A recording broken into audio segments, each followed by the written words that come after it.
रमजान का बाबरकत महीना करीब था। गांव की गलियां रंग बरंगी रोशनियों से जगमगा रही थीं। बाजारों में चहल पहल थी। दुकानों पर रंगीन कुमकुमे सजे थे। हर तरफ खुशी का समा था। बच्चे गलियों में खेलते हुए नारे लगा रहे थे।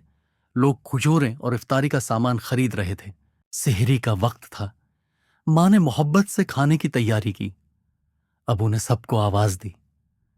अली बहुत खुश था। आज उसका पहला रोजा था। सबने मिलकर सेहरी की। फज्र की अजान हुई तो सबने नमाज अदा की। अली बहुत फख्र महसूस कर रहा था। सारा दिन रोजा रखने के बाद शाम को इफ्तार की तैयारी शुरू हुई। मां समोसे और पकौड़े बना रही थी। बहन ने शरबत तैयार किया। अली ने प्लेट में खजूरें सजाएं। सबने मिलकर इफ्तार किया। दुआ के लिए हाथ बुलंद हुए। दिलों में सुकून था। रात को मस्जिद में तरावीह का एहतिमाम था। वालिद अली को साथ ले गए। मस्जिद में चमकती हुई रोशनियां, कुरान पाक की तलावत और नमाजियों की सफ़ें देखकर अली बहुत खुश हुआ।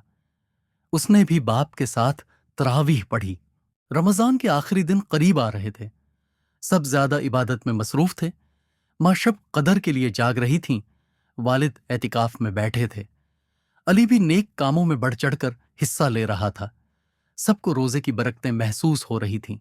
चांद रात आई। बाजारों में रश बढ़ गया। चूड़ियां, मेहंदी और नए कपड़ों की खरीदारी हो रही थी। अली ने भी अपनी बहन के साथ चूड़ियां खरीदें। घर आकर सबने मिलकर तैयारी की। खुशी हर तरफ बिखरी हुई थी। ईद का दिन आया। सबने नए कपड़े पहने। अली बहुत खुश था। सबने ईदगाह जाकर नमाज पढ़ी। सबने गले मिलकर ईद मुबारक कहा। अली को ईद ही मिली, वो बहुत खुश था। सबने मिलकर मजेदार खाने खाए। घर में खुशियां ही खुशियां थीं। अखलाकी सबक। रमजान हमें सब्र, कुर्बानी और दूसरों की मदद का दर्ज देता है। ईद खुशी बांटने का दिन है। हमें सबके साथ मोहब्बत और खुलूस से पेश आना चाहिए।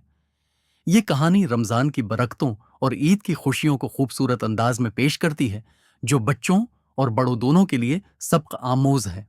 मजीद ऐसी दिलचस्प वीडियोस देखने के लिए हमारे चैनल को सब्सक्राइब करें, वीडियो को लाइक और शेयर करें और घंटी के आइकन पर क्लिक करना ना भूलें, ताकि आपको हमारी नई वीडियोस की बरौकत इत्तला मिल सके।